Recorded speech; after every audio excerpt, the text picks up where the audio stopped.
सभी आतुर हैं।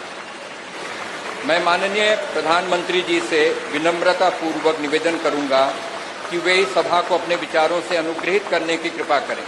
माननीय प्रधानमंत्री जी।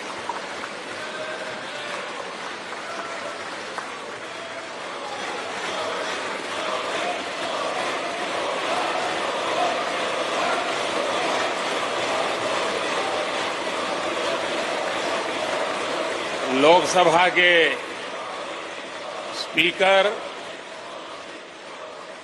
आदरणीय श्री ओम बिरला जी, राज्यसभा के उपसभापति श्री हरिवंश जी,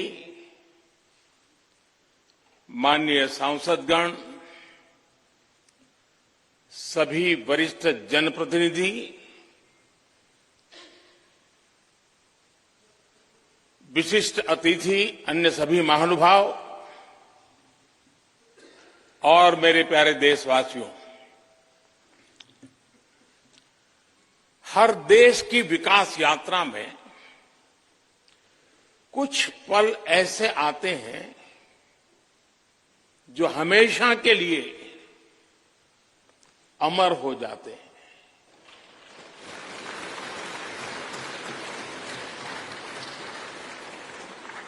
कुछ तारीखें समय के ललाट पर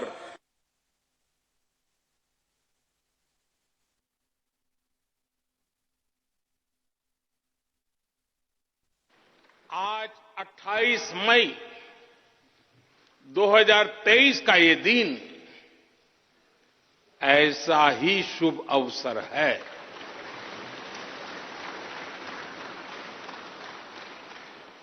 देश आजादी के 75 वर्ष होने पर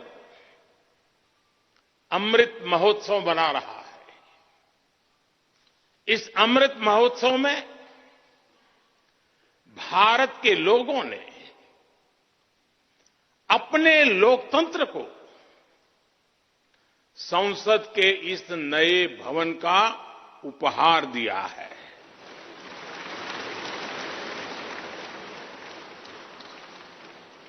आज सुबह ही संसद भवन परिसर में सर्वपंथ प्रार्थना हुई है। मैं सभी देशवासियों को भारतीय लोकतंत्र के इस स्वर्णिम क्षण की बहुत बहुत बधाई देता हूं।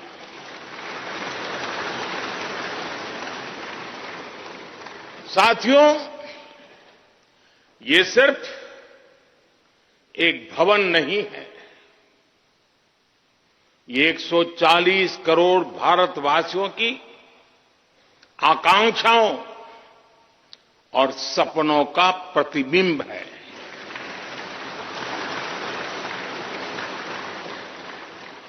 ये विश्व को भारत के दृढ़ संकल्प का संदेश देता हमारे लोकतंत्र का मंदिर है।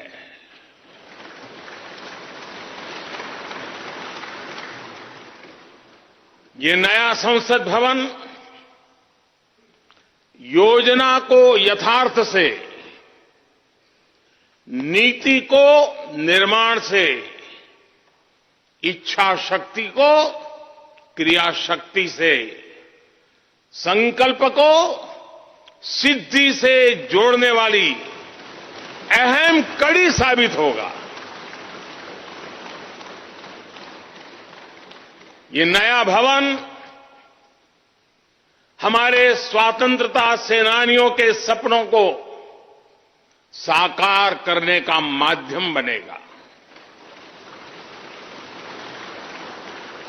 ये नया भवन आत्मनिर्भर भारत के सूर्योदय का साक्षी बनेगा।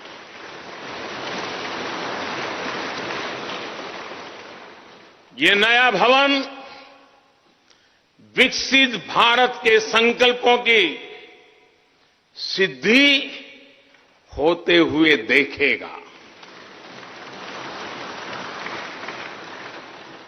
ये नया भवन नूतन और पुरातन के सह अस्तित्व का भी आदर्श है। साथियों, नए रास्तों पर चलकर ही नए प्रतिमान गढ़े जाते हैं।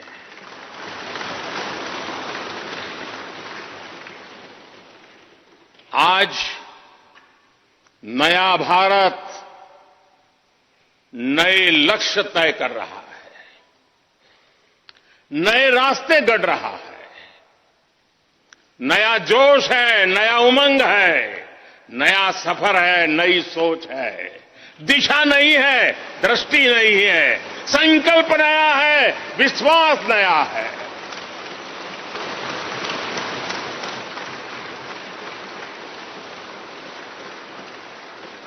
और आज फिर एक बार पूरा विश्व भारत को, भारत के संकल्प की दृढ़ता को, भारतवासियों की प्रखरता को, भारतीय जनशक्ति की जिजीविषा को आदर और उम्मीद के भाव से देख रहा है।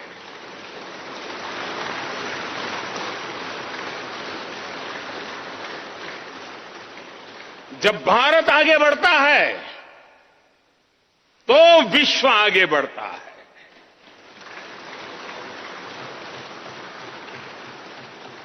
संसद का ये नया भवन भारत के विकास से विश्व के विकास का भी आह्वान करेगा।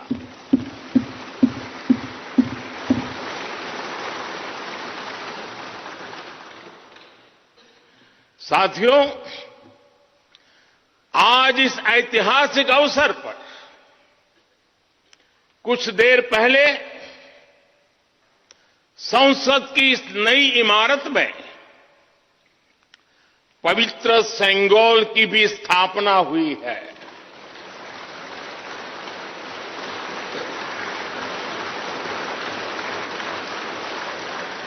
महान चोल साम्राज्य में सेंगोल को कर्तव्य पथ का, सेवा पथ का,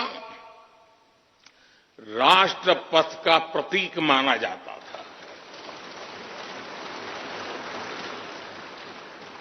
राजा जी और आदीनम के संतों के मार्गदर्शन में यही सेंगोल सत्ता के हस्तांतरण का प्रतीक बना था। तमिलनाडु से विशेष तौर पर आए हुए आदीनम के संत आज सुबह संसद भवन में हमें आशीर्वाद देने उपस्थित हुए थे। मैं उन्हें पुनः श्रद्धापूर्वक नमन करता हूं। उनके ही मार्गदर्शन में लोकसभा में ये पवित्र सेंगोल स्थापित हुआ है। पिछले दिनों मीडिया में इसके इतिहास से जुड़ी बहुत सारी जानकारी उजागर हुई है। मैं इसके विस्तार में नहीं जाना चाहता हूं, लेकिन मैं मानता हूं ये हमारा सौभाग्य है कि इस पवित्र सेंगोल को हम उसकी गरिमा लौटा सके हैं, उसकी मान मर्यादा लौटा सके हैं। जब भी इस संसद भवन में कार्रवाई शुरू होगी, ये सेंगोल हम सभी को प्रेरणा देता रहेगा। साथियों, भारत एक लोकतांत्रिक राष्ट्र ही नहीं बल्कि लोकतंत्र की जननी भी है। मदर ऑफ डेमोक्रेसी भी है। भारत आज वैश्विक लोकतंत्र का भी बहुत बड़ा आधार है। लोकतंत्र हमारे लिए सिर्फ एक व्यवस्था नहीं, एक संस्कार है, एक विचार है, एक परंपरा है। हमारे वेद हमें सभाओं और समितियों के लोकतांत्रिक आदर्श सिखाते हैं। महाभारत जैसे ग्रंथों में गणों और गणतंत्रों की व्यवस्था का उल्लेख मिलता है। हमने वैशाली जैसे गणतंत्रों को जीकर दिखाया है। हमने भगवान बसवेश्वर के अनुभव मंटपा को अपना गौरव माना है। तमिलनाडु में मिला 900 ईस्वी का शिलालेख आज भी हर किसी को हैरान कर देता है। हमारा लोकतंत्र ही हमारी प्रेरणा है। हमारा संविधान ही हमारा संकल्प है। इस प्रेरणा, इस संकल्प की सबसे श्रेष्ठ प्रतिनिधि अगर कोई है तो ये हमारी संसद है। और ये संसद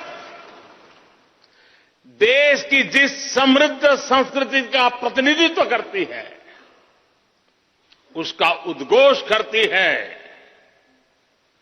शेते निपद्य मानस्य, शेते निपस्य मानस्य चराति चर्त भगः, चरैवेति चरैवेति चरैवेति।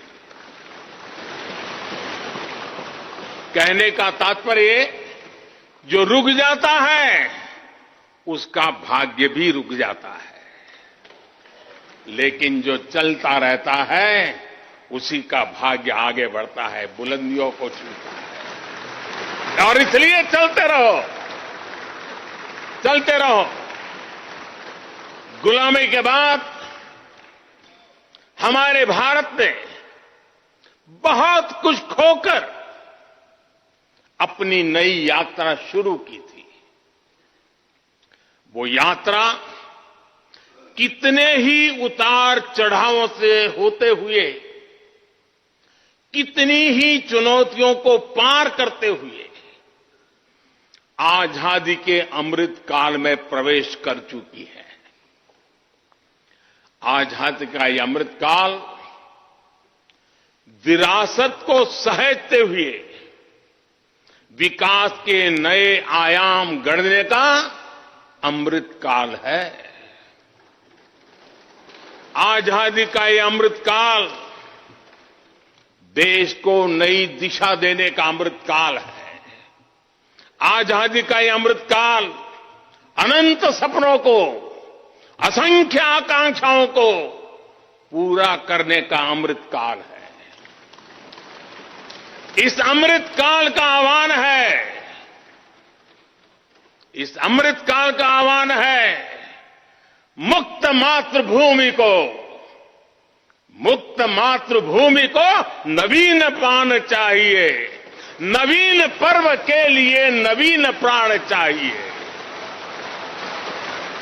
मुक्त गीत हो रहा, मुक्त गीत हो रहा नवीन राग चाहिए, नवीन पर्व के लिए नवीन प्राण चाहिए।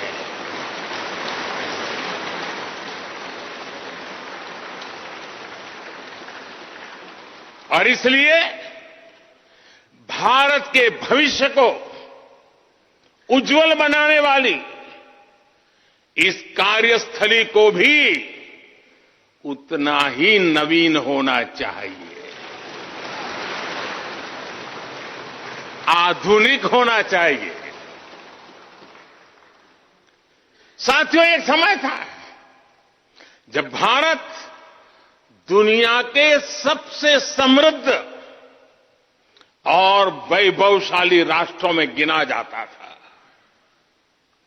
भारत के नगरों से लेकर महलों तक, भारत के मंदिरों से लेकर मूर्तियों तक, भारत का वास्तु, भारत की विशेषज्ञता का उद्घोष करता था।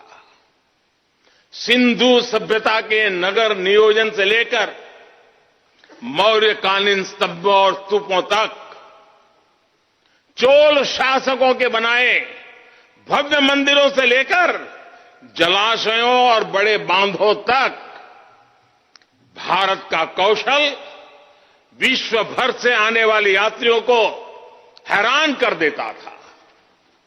लेकिन सैकड़ों साल की गुलामी ने हमसे हमारा ये गौरव छीन लिया।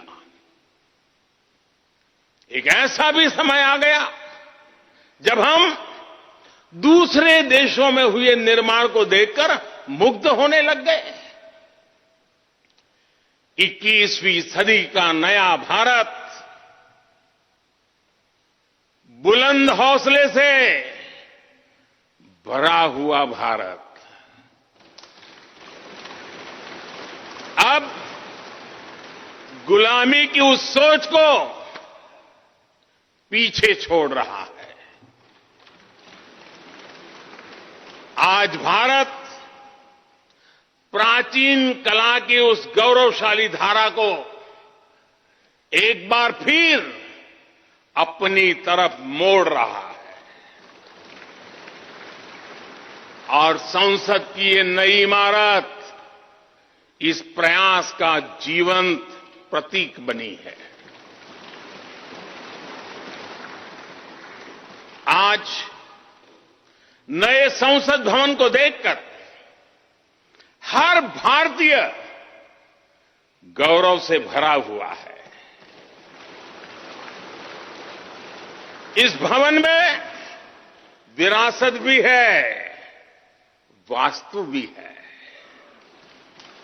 इसमें कला भी है, कौशल भी है, इसमें संस्कृति भी है और संविधान के स्वर भी है। आप देख रहे हैं कि लोकसभा का आंतरिक हिस्सा, यहां भी देखिए, यहां भी देखिए, राष्ट्रीय पक्षी मोर पर आधारित है। राज्यसभा का आंतरिक हिस्सा राष्ट्रीय फूल कमल पर आधारित है और संसद के प्रांगण में हमारा राष्ट्रीय वृक्ष बरगद भी है। हमारे देश के अलग अलग हिस्सों की जो विविधता है, इस नए भवन ने उन सबको समाहित किया है। इसमें राजस्थान से लाए गए ग्रेनाइट और बलुआ पत्थर लगाए गए हैं। ये जो लकड़ी का काम आप देख रहे हैं ना, वो महाराष्ट्र से आई है। यूपी में भदोही के कारीगरों ने इसके लिए अपने हाथ से कालीनों को बुना है। एक तरह से इस भवन के कण कण में हमें एक भारत श्रेष्ठ भारत की भावना के दर्शन। साथियों, संसद के पुराने भवन में सभी के लिए अपने कार्यों को पूरा करना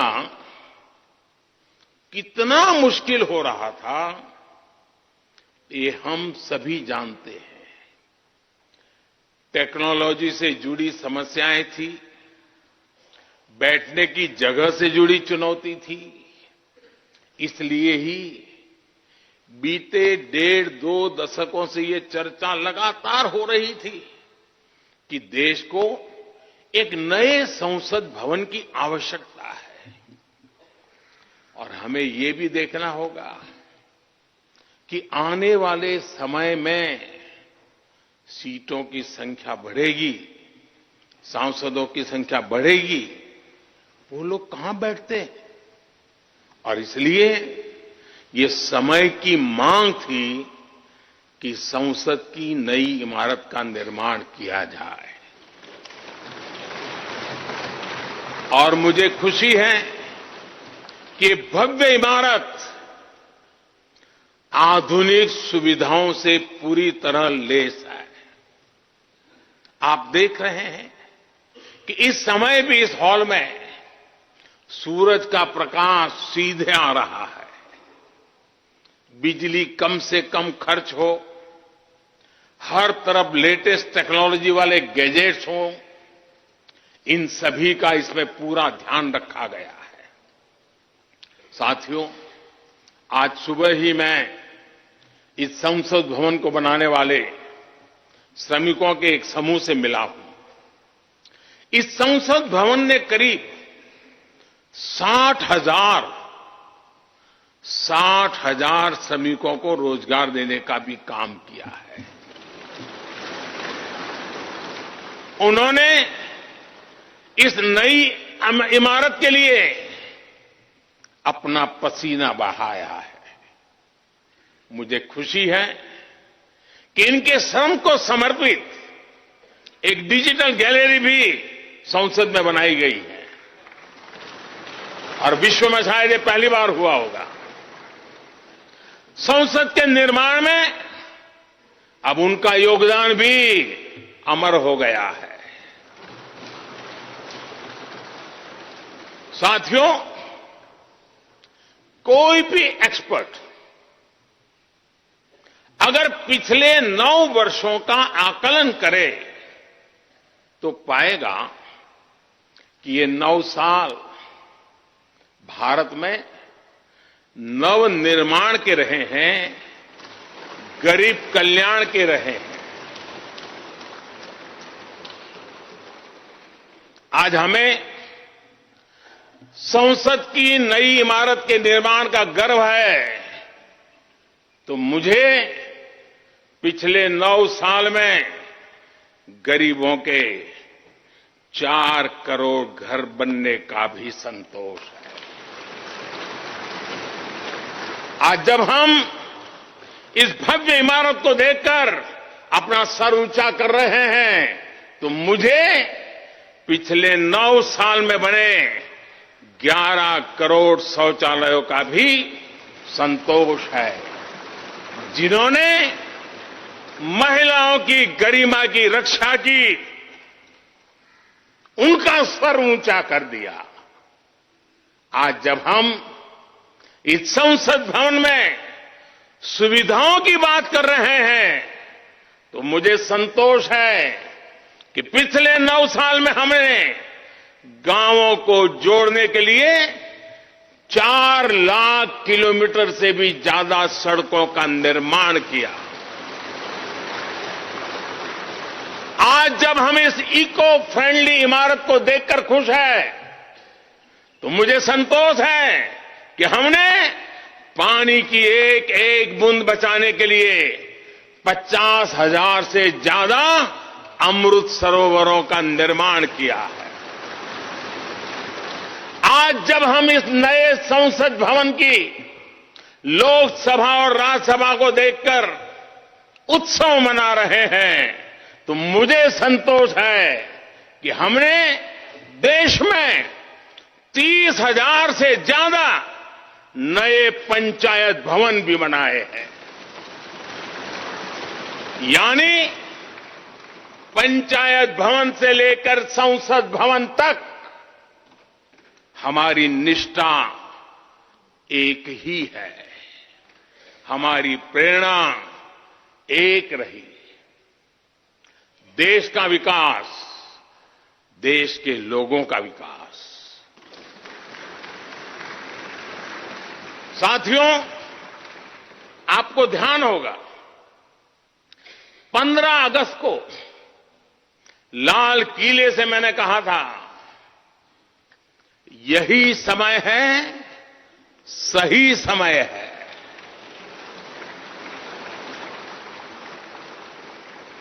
हर देश के इतिहास में ऐसा समय आता है जब देश की चेतना नए सिरे से जागृत होती है।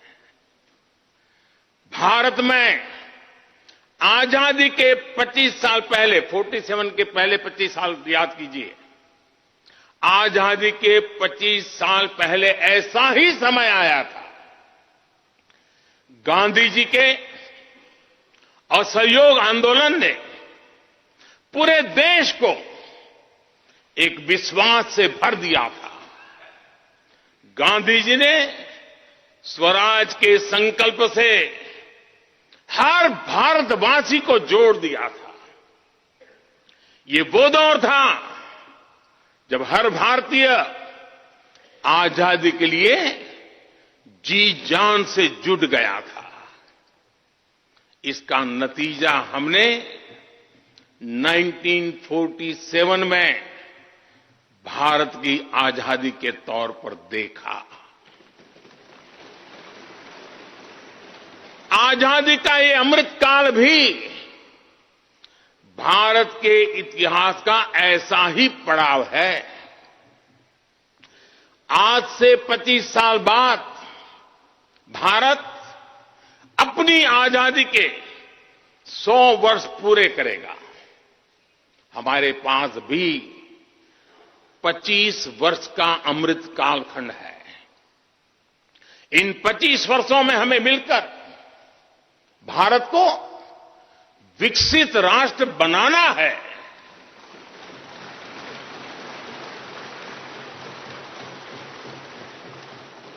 लक्ष्य बड़ा है, लक्ष्य कठिन भी है, लेकिन हर देशवासी को आज इसके लिए जी जान से जुटना ही है।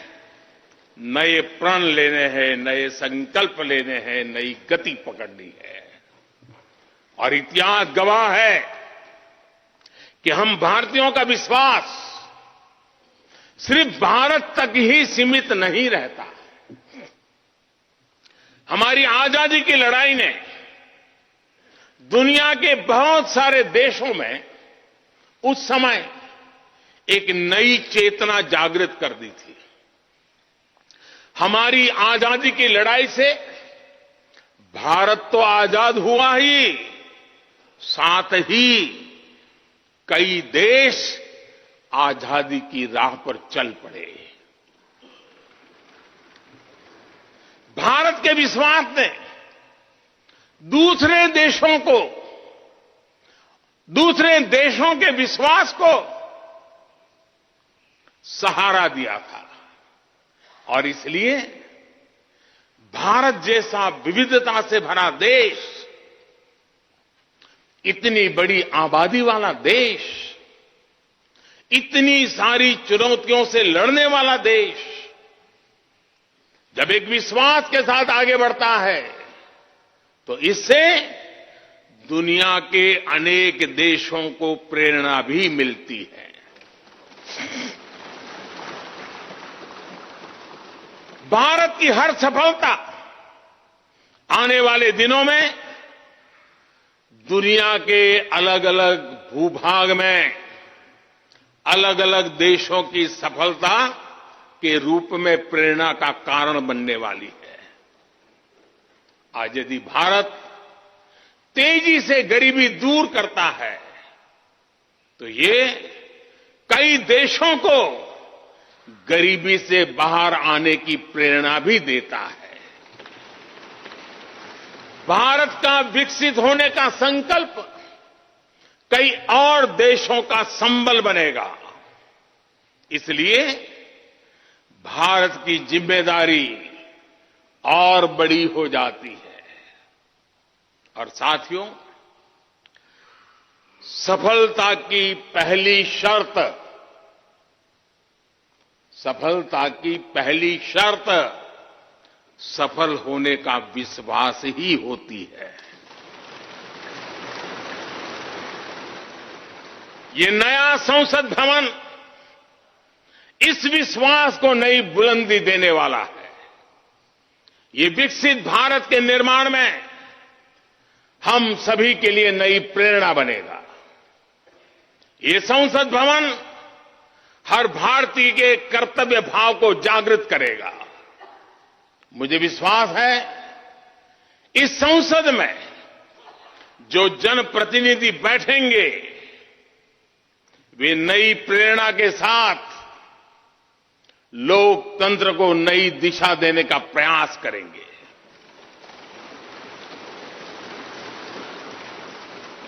हमें नेशन फर्स्ट की भावना से आगे बढ़ना होगा। इदम राष्ट्राय इदम न मम। हमें कर्तव्य पथ को सर्वोपरि रखना होगा। कर्तव्यमेव कर्तव्यम अकर्तव्यम न कर्तव्यम। हमें अपने व्यवहार से उदाहरण प्रस्तुत करना होगा। यद यदाचरति श्रेष्ठ तत्देव इतरो जनः। हमें निरंतर खुद में सुधार करते रहना होगा। उद्धरेत आत्मना आत्मानानम। हमें अपने नए रास्ते खुद बनाने होंगे। अपदीवो भव। हमें खुद को खपाना होगा, तपाना होगा। तपसो ही परम नास्ति तपसा बिंदते महत। हमें लोक कल्याण को ही अपना जीवन मंत्र बनाना होगा। लोकहितम मम करणीयम। जब संसद के इस नए भवन में हम अपने दायित्वों का ईमानदारी से निर्वहन करेंगे तो देशवासियों को भी नई प्रेरणा मिलेगी। साथियों, दुनिया के सबसे बड़े लोकतंत्र को यह नई संसद एक नई ऊर्जा और नई मजबूती प्रदान करेगी। हमारे श्रमिकों ने अपने पसीने से इस संसद भवन को इतना भव्य बना दिया है। अब हम सभी सांसदों का दायित्व है कि इसे अपने समर्पण से और ज्यादा दिव्य बनाएंगे।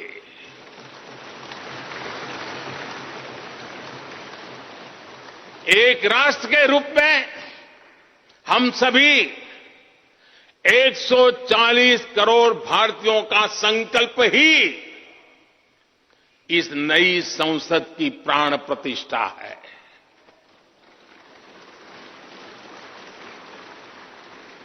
यहां होने वाला हर निर्णय आने वाली सदियों को सजाने संवारने वाला है। यहां होने वाला हर निर्णय आने वाली पीढ़ियों को सशक्त करने वाला होगा। यहां होने वाला हर निर्णय भारत के उज्ज्वल भविष्य का आधार बनेगा। गरीब, दलित, पिछड़ा, आदिवासी, दिव्यांग समाज के हर वंचित परिवार के सशक्तिकरण का, वंचितों को वरीयता का रास्ता यहीं से गुजरता है। इस नए संसद भवन की हर ईंट, हर दीवार, इसका कण कण गरीब के कल्याण के लिए समर्पित है।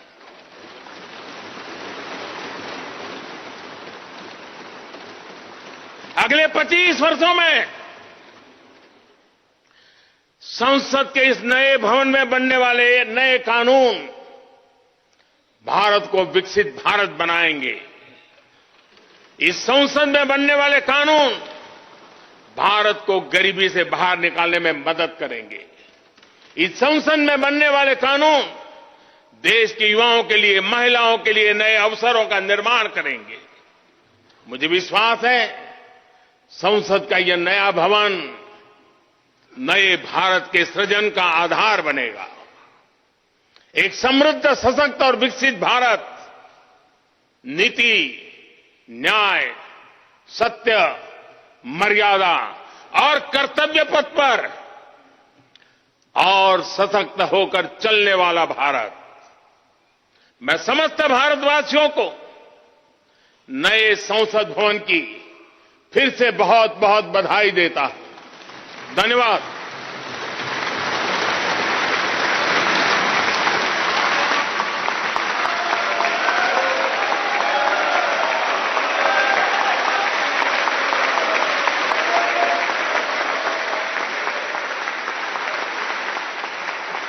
धन्यवाद माननीय प्रधानमंत्री जी। गणमान्य अतिथिगण, भारत की संसद के नवनिर्मित भवन के लोकार्पण का कार्यक्रम अब यहीं समाप्त होता है।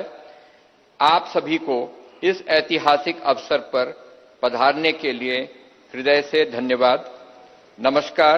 जय हिंद।